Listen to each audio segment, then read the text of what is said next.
everyone, I'm Dana Lynn Varga, and I'm here with the third and final installation of my series about the tongue in singing. Last time we talked a lot about separation of jaw and tongue so that we can start to get those articulators as independent as possible. And we also discussed quite a bit, how we want the various parts of the tongue to be shaped and positioned within the mouth. So today I'm going to focus a little bit more on the separation of the tongue and the larynx. What's often problematic is that, here's my larynx, if the tongue is riding low and pressing down, then we're creating tension upon the larynx. Another important point is that if you are keeping the tongue nice and floaty and fluffy and easy in the mouth, it's easier for the larynx to be mobile because you want the larynx to be able to do a nice, easy rocking motion from front to back. So we don't want to let the tongue and larynx live close to each other. We want to keep them as separated as possible. We don't want to force the larynx down. I love the word neutral when we're talking about both the tongue and the larynx. Right now, this is my tongue and larynx in their neutral position. I don't want this, I don't want that, and I certainly don't want that, right? So we want to be able to keep the tongue here and let the larynx independently move. So, let me give you a front view of that. So here's your tongue if you're looking into your mouth, nice and high and free in the back, and then as you're singing, nice flexible larynx without pushing up and ascending or letting the tongue collapse onto it. So the first one that I want to give you is one of my favorite exercises. I've been using it for years. I call it a wobble exercise.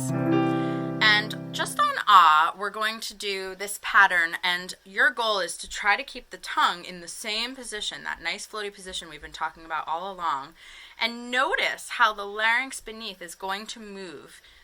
It's a very subtle movement, but you should feel that it's mobile and that it's not stuck or stiff, nor is it kind of pressing up against the tongue.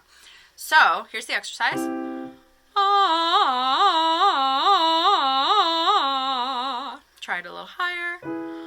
Ah.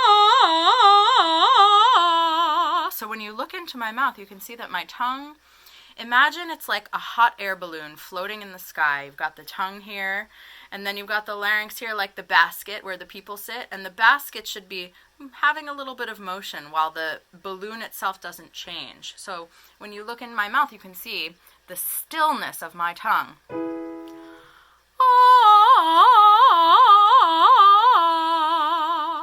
And what often wants to happen is as the larynx moves, the tongue wants to react. You get all kinds of funny vowels coming through. So your goal here is A, to keep the vowel the same, and B, to really allow the air to move through that phrase so that it stays super consistent. So still tongue, same vowel, consistent air. You may not be able to do it at that tempo right away. You might want to start a little slower. That's fine. Also, don't worry too much about intonation or beautiful sounds. This is about getting freedom to the larynx and tongue. So this is not meant to be perfect. And in fact, the pitches are approximate. You don't have to get this exactly so, okay? So the idea is mostly to encourage that freedom. Then you can also do a variation where the first two of the four will be on a closed vowel like E or A. So for example, E, ah. And in that case, I still have the same goals, but I'm going to do that little mid-tongue shift that we talked about in the last video between E and ah. Just a small shift of vowels and not let the back go down. E, ah. So the wrong way to do it would be E, ah. Then I've got my tongue way too involved. Cool. Another wobble that you can do, which is great for laryngeal flexibility, because we really want to allow the larynx to have just a little bit of forward rocking. It's like a little rocking chair. We want this motion to be allowed to happen, especially when we're doing runs and fast-moving passages. We don't want the larynx to be stiff and unable to move. We want that it's just floating in space, right? So you can do another wobble that I attribute to my own voice teacher, Steve Smith, who is the author of The Naked Voice. Check it out. And you can do a fourth or a fifth. Today we're going to do a fifth. And do 2 slow, 4 fast with the same goals as the previous exercise.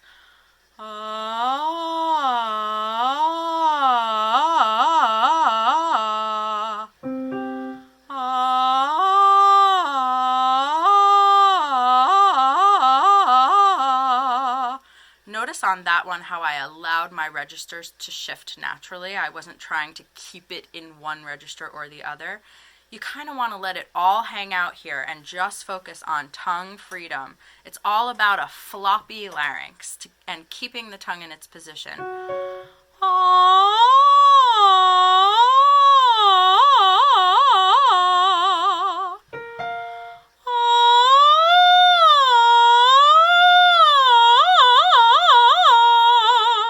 So you probably noticed I had to release my jaw a little bit more for that higher pitch. But I'm not changing the tongue. So we're going to try to adjust with the jaw and not with the tongue. You can also do that exercise upside down.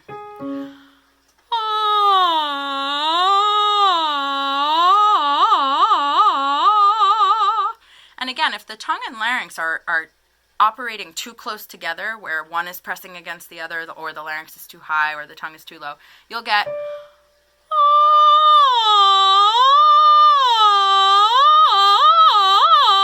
it'll be harder to move it. It'll sound chunkier and choppier, so you really want to aim for that smoothness. So next, I want to show you one of my favorite exercises from the Marchese Bel Canto Methods book.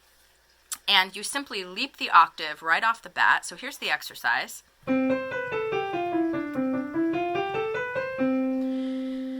I'm going to start on ah, and again, my goal is floaty, flexible. So, ah, ah.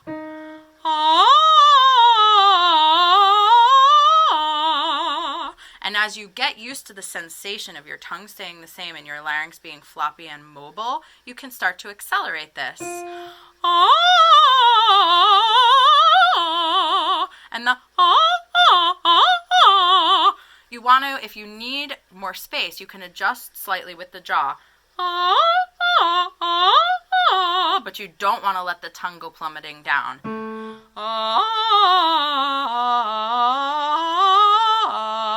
When you're moving through the registers, you might want to slow down a little bit and allow your registers to do whatever it is that your voice does naturally, that you and your teacher are working on, but not allowing your registration to be reliant on a tight tongue or a high larynx. Really, let it all hang out. So you can, again, you can do this on any vowel.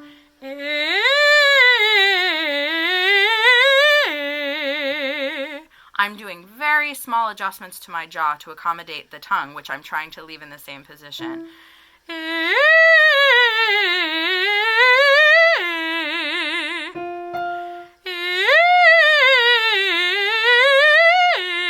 Then when it gets higher, you may need to give yourself even more jaw opening. And when you get into the extremes of the range, that's when you'll start to need to shift the vowel a little bit. But I really encourage you to try to keep the actual vowel as long as you can. I find that people modify their vowels too early in the range. This is A to A for me, so I'd probably allow my tongue to the dorsum in the back to drop a little, but very, very little as I go. You can still see plenty of pink in my mouth. I am not going.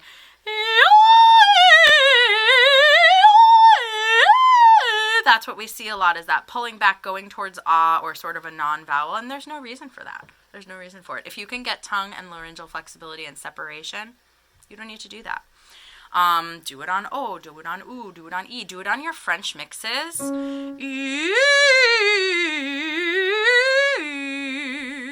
It's a wonderful exercise. You can also do it in the inverse. So starting at the top and leaping down.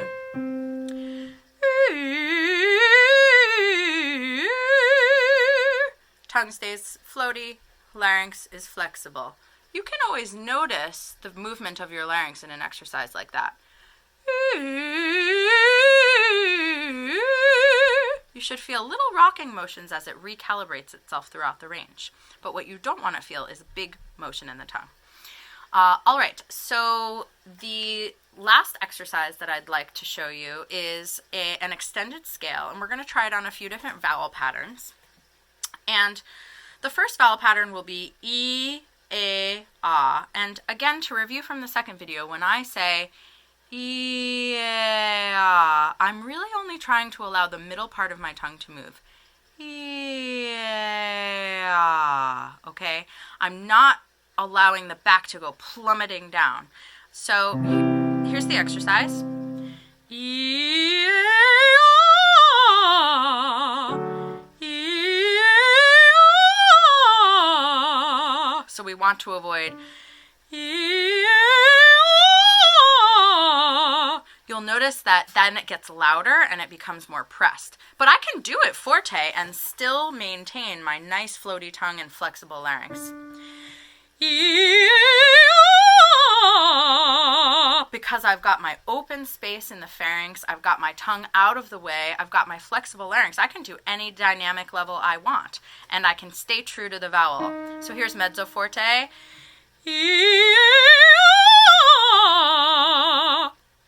Or piano.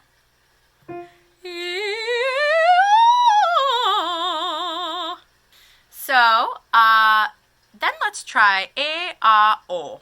All right, so now we're going to shift the mid-tongue, A, A, and then we're going to leave the tongue alone as we shift to O. A, A, O.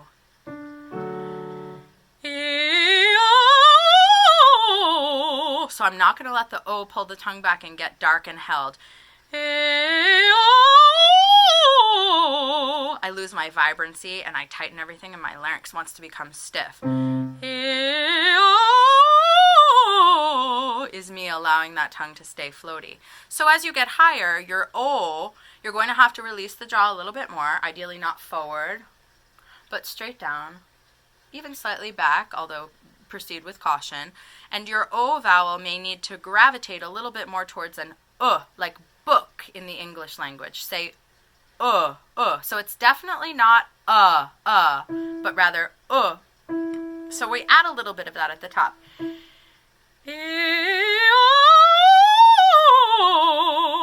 I just did it, but to you, it most likely still sounds like O, right?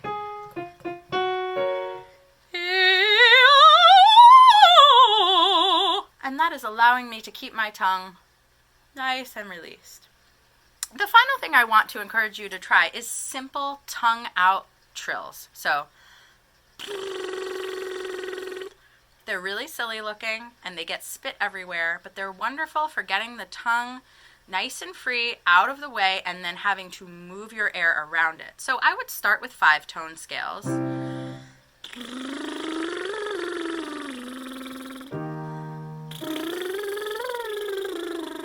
And you may notice that the tongue wants to pull in. You want to try to keep the same amount of tongue out for the duration. Then you can increase it to longer scales.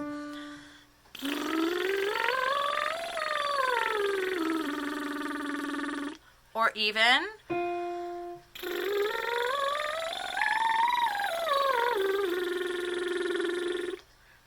but if you've done the things in videos 1 and 2 and the things we worked on today and thought about where your tongue is, how it's shaped, and how it functions, this exercise will be much easier than it would have been before you garnered that information. So today, to sum up, we really wanted to focus on tongue and larynx separation. We don't want them to live close together. We don't want them to be best friends. We want them to stay nicely separated. The tongue stays in its up but not lifted, just neutral position, and the larynx is able to do its rocking motion, and they move independently from each other. So then we're in good stead in that we have the jaw and tongue function separated and the larynx and tongue function separated. Now there's a whole other element to this, which is the palate, But I truly don't like to talk about palate function until the tongue is functioning much better, until the tongue is significantly freer. Then I think conversations about the palate are warranted. But focus on getting your tongue freer with the exercises in this series. And I hope that you find a new ease and freedom to your singing. Your breath should be flowing more easily. You should need less of it. You should feel like you're cheating. How could singing possibly feel this easy? If you can get a hold of the tongue, it's a bad choice of words. If you can get the tongue to release its hold and move the air around it, you are going to be in a much better place. Thank you so much for watching, and happy practicing.